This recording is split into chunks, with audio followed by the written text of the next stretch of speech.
مجھے ایک چادر نظر آئی جس پہ سرخ خون کے نشان تھے۔ زرینہ کہنے لگی یہ چادر اسی دن بچھی ہوئی تھی۔ جیسے ہی وہ چادر ایک پولیس اہلکار نے کھولی تو کان کا ایک ٹاپس نیچے گرا جو زرینہ کا تھا۔ میری ویڈیو نے یہ سب چیزیں ریکارڈ کر لی تھیں، لیکن عین اسی وقت سرپنچ نے وہ ٹاپس اٹھایا اور اپنی جیب میں ڈال لیا، چادر اٹھائی اور ایک طرف لے گیا۔ پھر کہنے لگا آپ لوگ یہاں سے جا سکتے ہیں، چلو نکلو یہاں سے، اور آدھے گھنٹے میں آپ کو فون آ جائے گا، آپ کی بات ہو جائے گی۔ میں نے کہا کیسے ہو جائے گی؟ اس سے پہلے کہ تیمور اپنا کیمرہ آن کرتا، سرپنچ نے شور مچانا شروع کر دیا۔ سرپنچ اور نمبردار کے خریدے ہوئے کتے وہاں آ گئے، پولیس والوں سے لڑنے جھگڑنے لگے۔ وہ انسپکٹر کہنے لگا کہ اس وقت ہمیں یہاں سے جانا پڑے گا کیونکہ مجھے آئی جی کی کال آ رہی ہے۔ یقیناً یہ ان لوگوں نے کروائی ہے، لیکن بہرحال اب ہم چپ نہیں بیٹھیں گے۔ وہ ہمیں باہر نکال چکے تھے اور واپس بھیج چکے تھے۔ پولیس انسپکٹر کہنے لگا مس رابعہ آپ نے اپنا کام کیا ہے نا؟ وہ جانتا تھا کہ میں ویڈیو بنا رہی ہوں۔ میں نے کہا یس سر۔ وہ کہنے لگا شاباش، کیونکہ اب یہ لوگ تو ثبوت مٹا دیں گے، بس آپ کی ویڈیو واحد ایسا ثبوت ہے جو اب انہیں پھانسی کے پھندے تک لے جا سکتی ہے۔ Be careful. میں نے سکون کا سانس لیا تھا۔ موبائل میں نے آف کیا اور اپنے پرس میں رکھ لیا۔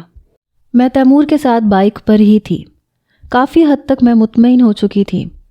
انسپکٹر نے ایک اہلکار کو زرینہ اور سکھا بی بی کے گھر کے باہر بٹھا دیا تاکہ کوئی بھی تماشا نہ لگ سکے یا انہیں کوئی نقصان نہ پہنچایا جا سکے یا کوئی دھمکی نہ دی جا سکے۔ میں تیمور کے ساتھ واپس آ رہی تھی جب سنسان روڈ پہ ایک موٹر سائیکل ہمارا پیچھا کرنے لگی۔ وہ سیدھا راستہ تھا، کوئی گلیاں نہیں تھیں جہاں ہم مڑ جاتے۔ بہرحال میں نے یہ محسوس کیا کہ وہ بائک کب سے ہمارا پیچھا کر رہی ہے۔ جہاں ٹریفک بالکل نہ ہونے کے برابر تھا، وہ بائک ہمارے آگے آ کے کھڑی ہو گئی۔ اس پہ 2 نقاب پوش تھے، دونوں نے رومالوں سے اپنے چہرے چھپائے ہوئے تھے۔ وہ دونوں بائک سے نیچے اترے، پستول میرے اور تیمور کے سر پہ تان دی، کہنے لگے لاؤ جو کچھ ہے تمہارے پاس۔ تیمور نے اپنا موبائل دیا، پیسے جیب سے نکال کے دے دیے، لیکن میں ایسا کچھ نہیں چاہتی تھی۔ وہ کہنے لگا بی بی پرس نکالو، ہمارے حوالے کرو۔ میں نے کہا دیکھو تمہیں پیسے چاہیے میں دے دیتی ہوں، لیکن میرا موبائل میرے لیے بہت قیمتی ہے، میں یہ نہیں دے سکتی۔ میں نے اپنے پرس میں سے 3-4 ہزار نکال کے اسے پکڑا دیے۔ وہ کہنے لگا موبائل دو ورنہ گولی سے بھون دوں گا تمہیں۔ میں نے کہا میں یہ موبائل نہیں دے سکتی، خدا کے لیے یہ موبائل میرے پاس رہنے دو، اس میں کسی کی زندگی اور موت کا سوال ہے۔ وہ کہنے لگا دو ادھر۔ اس نے موبائل مجھ سے چھین لیا۔ تیمور کہنے لگا چپ رہو رابی۔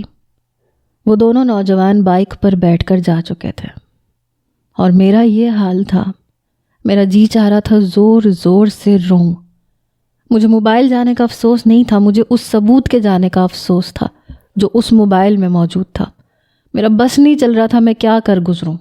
وہ کہنے لگا ساری محنت بیکار ہو گئی یار، سارے ثبوت اسی میں تھے۔ پتہ نہیں، مجھے تو لگتا ہے یہ سرپنچ کے بھیجے ہوئے بندے تھے، اسے شک ہو گیا ہوگا ہم پہ۔ میں نے کہا جو کچھ بھی ہوا ہے وہ بہت برا ہوا ہے، میں زرینہ کو کیا منہ دکھاؤں گی؟ وہ لوگ تو ثبوت مٹا چکے ہوں گے۔ میری آنکھوں سے آنسو بہہ رہے تھے۔ تیمور بھی بہت پریشان تھا۔ وہ کہنے لگا بہت برا ہوا، بہت برا ہوا۔ یہ لوگ اتنے بھی بچے نہیں ہوتے کہ انہیں اندازہ ہی نہ ہو کہ ہم کیا کر سکتے ہیں۔